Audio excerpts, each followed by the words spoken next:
Hey, beautiful star beings. This is Megan Mermaid, and I am a galactic guide and channel for galactic consciousness. And my role is supporting star beings in activating their divine purpose, reaching the potential of their creative genius, and connecting with their star families to receive the support that they deserve. So, today is part 4 of my Karmic Partner series. And this has been such an interesting topic, and more comes through every week. We've already talked about how to identify who a karmic partner is, to decide if it's time to stay, to neutralize the karma with them, or to leave and to do it on our own terms. We talked last week about how to neutralize the karma. And today we're going to talk more about the bigger picture. What is the purpose of karmic partnerships? So, just to go over again what a karmic partner is, when we connect or when we come to Earth from our particular star nations, we don't come alone. We come with a series of souls that are members of our soul group. And so you could think of it as like you are acting out all of these parts in movies, and they're all happening in these parallel lifetimes. Sometimes the word past life has also been used, but in quantum reality, everything is happening at once. So let's say that you are experiencing you acting out roles in like 10,000 different movies right now. What if all of those movies all had the same cast of characters, but maybe in this movie, you've got a different co-star, or the co-star in this movie is the brother in that movie, or the child, or the coworker. It's like these series of souls that that we traveled here with. We all kind of play different parts. And in this play, Leela is the Sanskrit word for play. We act out these different roles and we create karma in the process. Now, karma is neither good nor bad. It's simply the result of an action that thus creates a reaction. But because we all have different wounds or different things that trigger us, when we connect with these karmic partners, they feel very familiar. They feel like home, and we're magnetized to them, but they're also very clear mirrors of everything that is keeping us from our highest potential. So it feels really good and it feels really challenging all at once. So that's why in this journey of karmic partnership, we have to recognize the bigger purpose. And when we recognize the bigger purpose, it supports us in not taking things so personally, and also helps us to understand how this all works, what the reason for it is. So I drew this infographic, and originally source consciousness wanted to know itself. Okay, so it asked the question, what am I? Now, as it asked that question, immediately a separate self was created, because in order to know who you are, you have to see aspects of yourself. And so, because we live in a free will universe, we've learned about consciousness both from love as well as fear. There were 3 original experiments that were happening where most of us as star seeds decided to drop in. Lumeria was the first, and Lumeria was this space where everyone was completely activated in all their psychic and spiritual gifts. We were fully awakened, and we were creating just this beautiful paradise on Earth. During this Lumerian experiment, source consciousness was made up of 2 polarities, masculine and feminine.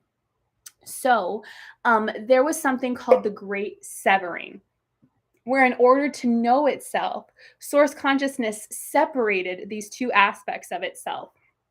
And at first, it was like, ooh, like this is going to be fun. This is going to be an exploration. And then little by little, all of a sudden, all of these other emotions started to arise, like fear or worry or trepidation. And it seemed that it was almost too late, that these polarities were already starting to drift so much that then these 2 other experiments were created, Atlantis and Egypt. In Egypt, that's when the feminine energy got cray and high on their sexual power. And there were issues of sexual manipulation and the misuse of sex magic. And I did talk about that in other videos if you want to review those. And then in Atlantis, it was the masculine polarity that asserted power and domination based upon choosing logic over intuition. And it thus created a cataclysmic event that destroyed everything. And we had to start all over. So you can see how these dynamics are still playing out. This fear and this distrust of the masculine versus the feminine energy. So, why does that matter for us? You, as a being, are either a keeper of the masculine flame or the feminine flame. So, what that means is, regardless of what gender or no gender you identify with, you're going to primarily identify with one of these polarities more than the other. So, if we are trying to bring together two polarities that have experienced all of these plays, all of these movies that have created distrust, manipulation, deceit, betrayal, we're going to see that we're just playing it out. And just like there's different archetypes, it's almost like we're all just playing out all of the roles of the masculine and the feminine energy, trying so hard to come back to this reconciliation, but not knowing how to do it and creating more karma and more separation and more pain in the process. So here comes our karmic partners. In order to neutralize karma and in order to bring this great severing back together, one, we have to heal the masculine and the feminine polarities within ourselves. So Carl Jung talks about the anima and the animus within us. So if you're a keeper of the masculine flame, you have a part of you, this feminine ideal that needs to be integrated within you, and vice versa. So we also can only learn so much and we can only expand so much when we are doing work on our own. We are a tribal species, a pod species, if you will. So we must learn in community. We must learn through the mirrors of other people. So here come our karmic partners that are going to mirror back as keepers of the masculine flame or keepers of the feminine flame. Um, they're going to highlight all of these patterns, uh, betrayal, deceit, mistrust, unworthiness, insecurity, all of those things.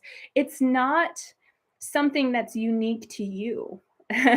We're all experiencing this. And what happens is we'll get into these cycles of integration and activation, and we'll start to blame ourselves. We'll blame ourselves that we're not worthy of this other polarity, of this other flame.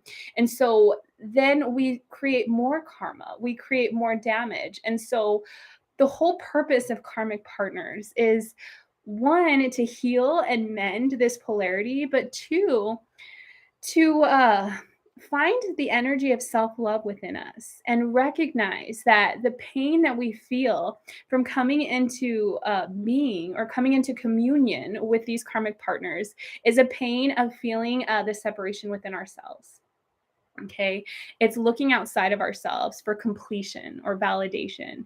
So, the way that we neutralize karma, as I talked about in part 3, is coming back to recognizing that you're it. You have everything that you need. And the more that you allow this partner, this mirror, to point you back to that, the more that you can heal. Now, not everybody's ready for that deep of a dive. And so sometimes you meet these karmic partners and you're meant to activate each other, and then that's it. You got to go your separate way because not you guys aren't in alignment energetically. So only you know where you fall in this space.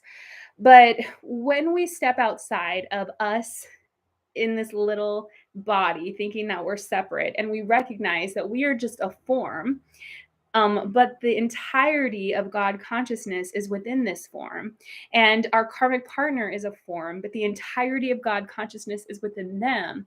It allows us to have compassion for ourselves, to have gratitude for these lessons, and to recognize that it's bigger than us. We're simply actors in the play of life, and we are all assisting in this really beautiful moment of bringing together these two polarities.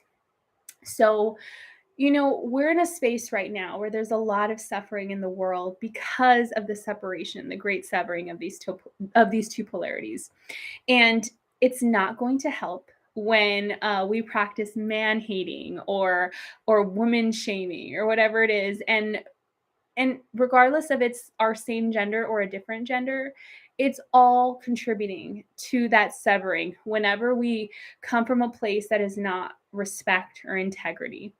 So, the way to heal this is to come to a space of compassion and understanding for all beings, especially ourselves.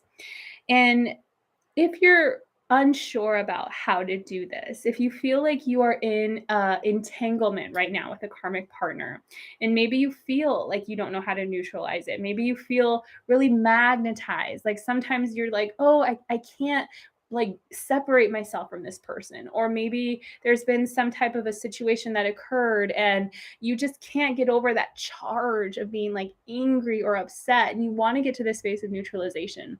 Or maybe you just want to understand what the lessons are, what the keys are. I can totally support you. I offer one on one sessions as well as couples therapy sessions. So feel free to message me in the link in bio if you'd like to learn more about that. And just remember this is a game. And yeah, it feels real, but it's not true. We're actors in this play. And the more that we understand what our role is and what our purpose is, the more that we can choose players that want to play on the same playing field. And the more that we can create really good and fun and enriching experiences.